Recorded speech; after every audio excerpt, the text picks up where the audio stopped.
시기 바랍니다. 네, 반갑습니다. 동학농민혁명의 발상지자 성지 정구청 출신 윤준배입니다. 우리 장관님, 금년 업무보고 내용 보면 탄소 중립을 이행하기 위한 경관 기반을 마련하겠다 이렇게 제1과제로 말씀을 하셨습니다. 또 특히 탄소 중립과 관련해서 우리 환경부가 총괄하는 부처이기도 하고, 네. 또 예전에 장관 취임 하시기 전에 또 우리 정책위 의장을 하시면서 전체적인 총괄 업무를 하신 경력이 있으셔서 누구보다도 적임자가 아닐까 이런 기대를 합니다. 관련해서 이게 중요하기 때문에 환경부 업무뿐만이 아니고 전체적으로 2050과 관련된 내용들을 함께 좀 우리 장관님은 어떤 내용으로 전체적인 총괄을 하실까 한 측면에서 좀 여쭤보려고 합니다. 우리가 이제 2050까지 감축해야 될 온실가스 이게 7억 한 2천여 톤 되는 거죠? 예, 그 정도 됩니다. 7억 네네. 2,600톤인가 2,600만 톤? 이렇게 될 텐데 그 중에 이제 부문별로 보면 전환 에너지 전환 영역이 있고 또 산업, 수송, 건물 요 부분들이 이제 큰 역할을 차지하고 있습니다. 그렇습니다. 예. 근데 이제 각 분야별로 다 지금 고민해야 될 영역들이 있어서 그 부분들을 어떻게 우리가 자리매김하는 것이 탄소 중립 2050을 실현하는 첩경일까 이게 이제 고민거리이기도 한데요. 먼저 우리가 이제 2050년을 내다보고 전략적으로 보면 예전에 용어 자체부터 고민을 했지 않습니까? 저탄소로 가냐, 탈탄소로 가냐, 탄소 중립으로 용어를 정의하는 게 바람직하냐, 이런 고민들이 있었는데 일단 적극적인 내용으로 보면 탈탄소로 간다 이렇게 하는 게 더 네. 좋을 것 같은데 우리 장관님 생각은 어떠셨어요? 저는 사실 탄소 중립이라는 단어를 조금 선호했습니다. 그래요? 그것은 우리가 이제 어느 해를 기준으로 해서 그해 발생시키는 그 이산화탄소량을 최대치로 보고 그에 대비해서 어디까지를 결국은 감축에 해나갈 것이냐로 봤기 때문에 완벽한 그 탈탄소는 2050년이 아닌 그보다도 더 오래 걸리지 않겠느냐고 봐서 2050년까지 목표는 우리가 중립이라고 하는 목표를 잡는 것이 맞는 것 아닌가 이런 생각은 했습니다. 그러니까 넷제로가 이루어진다 하더라도 그 넷제로의 개념은 또 추가적으로 산림이나 이런 쪽에서 흡수하고 있는 영역이 있어서 그렇습니다. 발생 자체를 완전히 탈탄소로 가는 것은 우리가 목표 지향하는 과정에서는 좀 갭이 있다. 이런 차원에서 아마 탄소 중립이라는 용어를 우리가 선호했고 그런 방향으로 네. 우리 비전 제시도 이루어진 걸로 저는 이해하고 있습니다. 근데 이제 분야별로 보면 역시 이제 에너지 전환 영역에서 우리가 고민하고 있는 게 기존 원전의 안전 문제와 명예로운 퇴출이라고 해야 되나요? 이런 영역이 하나 있고 또 석탄을 조기에 퇴출시키는 문제가 있고 네, 그렇습니다. 또 환경 급전과 관련된 논란이 있고 예. 또 RPS와 연계해서 또 지금 HPS라고 하는 영역이 대두되고 있고 수소 우마를 하되 그 수소의 개념에는 실제 클린 수소만을 한정해야 되냐 연료전지까지 확대할래 이런 고민들이 있는데 우리 장관님 견해는 어떠십니까? 그 내용에 대해서. 너무 큰 얘기를 해주셔서 일단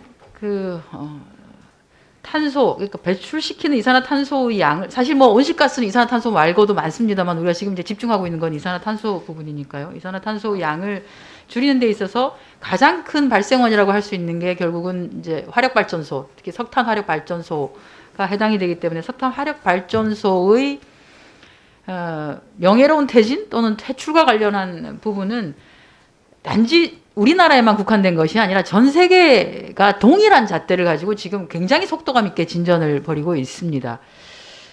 또 하나는 여기에 더불어서 더 이상은 이 석탄 화력에 투자를 하지 않는다라고 하는 원칙을 천명하라고 하는 그 각국의 요구도 상당한 편입니다. 국가가 투자를 하지 않는 것과 더불어서 금융 쪽에서도 탈석탄과 관련한 바람은 지금 불고 있어서 이게 왜냐하면 이제 석탄과 관련한 발전소가 결국은 자초자산이 될 가능성이 있다. 말씀하신 것처럼 환경급전을 하게 되거나 하게 되는 경우에는 결국 석탄화력 발전소는 만들기는 했지만 가동하는 날보다는 가동시키지 못하는 날이 많아질 가능성이 있기 때문에 그러면 이것은 자초자산이다라고 평가를 하는 것이 많습니다. 그래서 석탄화력과 관련한 부분은 우리가 생각하는 것보다도 훨씬 더 빠른 속도로 전환이 좀 일어나고 있는 것 같고요. 장관님, 네. 제가 시간이 얼마 없어서 예. 제가 질문만 죄송합니다. 하고 좀 이따 답변 좀 해주시기 바랍니다.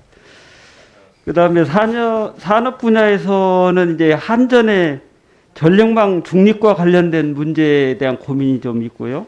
네, 개통과 관련한 예. 부분이 있습니다. 또 네. 소송에서는 하신 것처럼 미래차 충전시설 확충, 또 내연차 판매 금지 시점 결정, 뭐 2035년까지 한다고 하는 내용이 있고, 건물에 대해서는 또 태양광 셀과 관련된 문제가 있고, 태양광과 관련해서는 떴다방 투기자본과 관련된 내용들이 쭉 있어서 이런 부분들을 어떻게 정리할 것이냐 하는 게 우리가 지금 가야 될 과제이긴 한데, 이런 부분들을 분야별로 다 정하게 있을 거고 또 해야 될 기세들이 달라서 이 내용들을 어떻게 유기적으로 체계화하고 이걸 이행 점검을 제대로 하고 실효성 있게 대비하도록 만들어내느냐 하는 것이 중요할 것 같고요. 그게 뭐 탄소 중립위원회든 또 여러 가지 체계가 뒷받침이 되겠지만 예. 거기에 대한 보상을 조금 말씀해 주시면 좋겠습니다. 이게 이제 전체 부처를 다 관할하는 얘기를 저보고 하라고 하셔서 저 다른 부처에서 보면 좀 그럴 것 같습니다만 이제 특히 이제 한전과 관련돼서는 개통망 실제 지금 발전 시설이 만들어지는 속도에 비해서 그것을 개통망에 연결시키는 속도가 따라오지를 못하고 있는 상황입니다. 그래서 태양광 발전이건 해상 발전이건 많이 풍력 발전이건 만들어는 지고 있는데 개통망에 연결을 시키지 못하고 있어서 사실은 제대로 된 친환경 급전이 안 되고 있는 상황이기도 합니다. 그래서 아마 탄소중립위원회가 만들어지면 이런 개통망과 관련한 것들이 제대로 그리드화할 수 있게 어떻게 속도감 있게 진전시킬 것이냐. 그게 한전이 지금 가지고 있는 자산이나 자본을 가지고 불가능하다라고 하면 어렵다고 하면 일정 부분 국가가 예산을 투입하는 방식까지 열어놓고 조금 고민해야 되지 않을까 하는 그런 생각도 합니다. 미래차와 관련해서는 이제 여러 의원님들께서 아마 도대체 내연기관차를 언제까지 생산하고 보급할 것이냐, 언제쯤 우리는 이거를 생산하지 않겠다고 하는 천명을 하고 거기에 따라서 기업들이 반응을 하게 하고 준비를 하게 할 것이냐에 대한 궁금증을 좀 갖고 계신 걸로 압니다. 그런데 이것은 뭐 제가 여기서 뭐라고 말을 하기는 어려울 것 같고요. 다만 국가기후환경회의에서 제안한 또는 제시한 그 안은 있습니다. 그 안을 가지고 저희가 탄소 중립이나 이런 데서 논의를 좀 통하면 합리적인 연도가 나올 수 있을 것이다고 보고요. 이제 35년 예, 그렇게는 되어 있습니다. 이제 그것과 관련해서 그럼 산업계의 준비 상태를 저희가 또 같이 논의를 좀 해야 되기 때문에 그런 상황을 감안해서 논의가 될 수 있도록 저희는 지원을 할 예정이고요.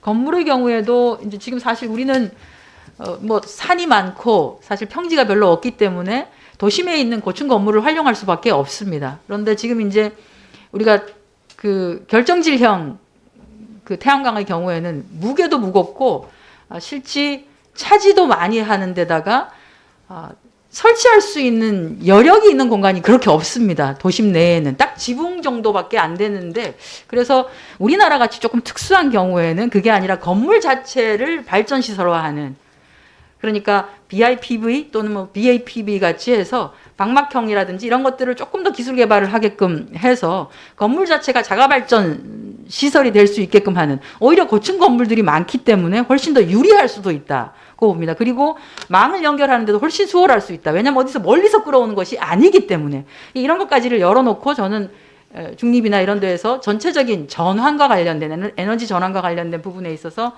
논의를 할 수 있을 거라고 보고요. 저희가 이제 관련한 여러 데이터들 그리고 필요한 R&D 부분들에 대해서 주기적인 숙제를 통해서 해답을 쉽게 내실 수 있게끔 제공해 주는 것, 이런 것들이 좀 필요하지 않나 이렇게 생각합니다.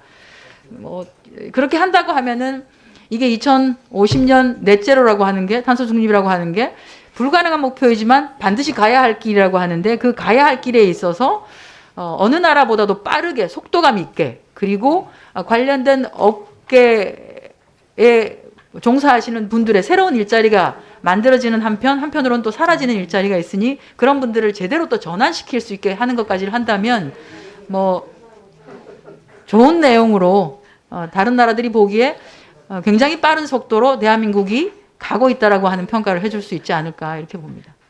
네, 윤준병 의원님 수고하셨습니다. 다음은 정의당 비례대표 강은미 의원님 질의해 주시기 바랍니다. 아니, 답변을 성실하게 잘 하시잖아요. 책임감 있게. 네. 이미자